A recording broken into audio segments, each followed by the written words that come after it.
السلام علیکم ورحمۃ اللہ وبرکاتہ۔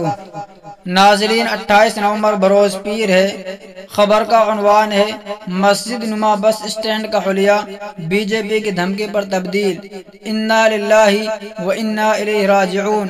جی ہاں ناظرین، آپ کو بتاتے چلیں، کرناٹک کے شہر میسور میں مسجد کی طرز پر بنائے گئے ایک بس اسٹینڈ کا حلیہ بی جے پی کے رکن اسمبلی کی دھمکی کی وجہ سے بدل دیا گیا ہے۔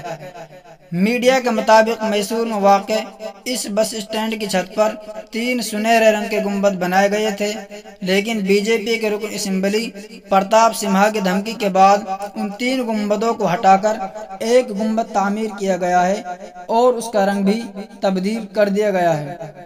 ناظرین، مزید واضح کرتے چلیں، کچھ دنوں پہلے پرتاپ سمہا نے کہا تھا کہ انہوں نے انجینئرز کو حکم دیا ہے کہ انہیں کی پارٹی کے رکن کی جانب سے بنائے گئے مسجد کے طرز پر دکھنے والے اس بس اسٹینڈ کو تبدیل کر دیا جائے۔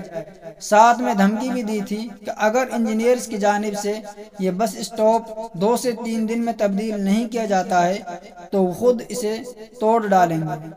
جی ہاں، آپ کو مزید واضح کرتے چلیں، اتوار کو صبح ایک ٹویٹ میں بی جے پی رکن اسمبلی پرتاپ سمہا نے اپنی بات کو دہراتے ہوئے لکھا کہ اگر بیچ میں ایک بڑا گنبد ہو اور سائڈ پر 2 چھوٹے گنبد ہوں تو یہ مسجد ہے۔ انہوں نے اپنی ٹویٹ میں ڈسٹرکٹ کلکٹر کا بس اسٹاپ کے ڈیزائن کو تبدیل کرنے پر شکریہ بھی ادا کیا۔